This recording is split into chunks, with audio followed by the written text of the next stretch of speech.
It's your girl Kas The Bestie, and I was just coming on here because I actually have been reading this book. It's by Elizabeth Gilbert, and it's called Big Magic: Creative Living Beyond Fear. Elizabeth Gilbert is actually the author of Eat, Pray, Love. And you want to know something? That is something that I can remember prominently in my younger years. I never got the opportunity to read that book because when I was that age, I was really just reading what was in the curriculum in school.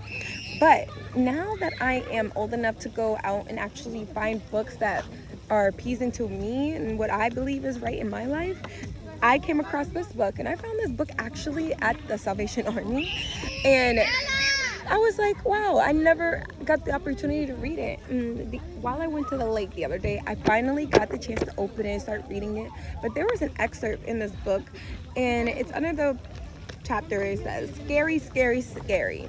And I feel like this chapter is very important for people who are creatives. And if this makes you feel like you should read this book, hey, I feel like maybe you should go out and check it out. But this portion speaks so true to people who are creative, because when you are creating, you have so many things to think about. It's hard, it's scary, it's not an easy process.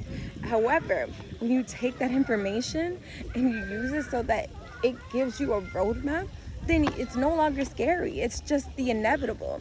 And understanding that just like losing a tooth, it has to happen. You lose a tooth when you're a child so that you can get your grown-up teeth, so that you can grow up, so that you can become another version. You have bigger teeth, stronger teeth, right?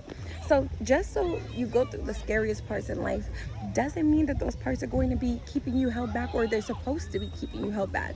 Some things are scary just so that you can know that those are the things that you need to go towards. And I say some of those things, not everything. Some things are scary because your intuition is saying, stay back. So this excerpt says, you're afraid that you have no talent.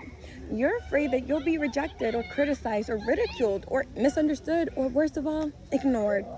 You're afraid there's no market for your creativity, and therefore no point in pursuing it. You're afraid somebody else already did it better.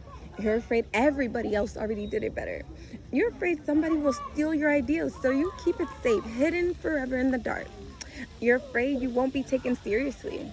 You're afraid your work won't be, You're afraid your work isn't politically, emotionally, or artistically important enough to change anyone's life. You're afraid that your dreams are embarrassing. You're afraid that someday you'll look back on your creative endeavors as having been a giant waste of time, effort, or money. You're afraid you don't have the right kind of discipline. You're afraid you don't have the right kind of workspace or financial freedom, or empty hours in which to focus on invention or exploration. You're afraid you don't have the right kind of training or degree. You're afraid you're too fat. And I don't know what this has to do with creativity exactly, but experience has taught me that most of us are afraid we're too fat. So let's just put that on the anxiety list for good measure. You're afraid of being exposed as a hack, or a fool, or a dilettante, or a narcissist. You're afraid of upsetting your family with what you may reveal. You're afraid of what your peers and your co-workers might say if you express your personal truth out loud. You're afraid of unleashing your innermost demons, and you really don't want to encounter your innermost demons. You're afraid your best work is behind you. You're afraid you never had any best work to begin with. You're afraid you neglected your creativity so long that now you can never get it back. You're afraid you're too old to start. You're afraid you're too young to start. You're afraid because something went well in your life once, so obviously nothing can ever go well again. You're afraid because nothing has ever gone well in your life, so why bother trying? You're afraid of being a one-hit wonder. You're afraid of being a no-hit wonder. Listen, I don't have an all day here, so I'm not going to keep listing fears. It's a bottomless list. Anyhow, a depressing one. I'll just wrap up my summary with this. Scary, scary, scary. Oh wait, it says, I'll just wrap up my summary this way. Scary, scary, scary. Everything is so goddamn scary.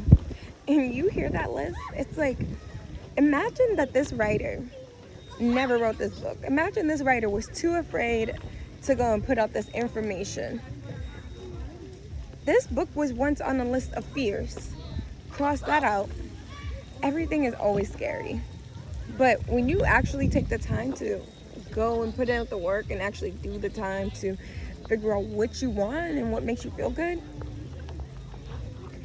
everything stops being so scary, because it's just another notch on your belt. It's just another thing that you had to have courage to get through, right?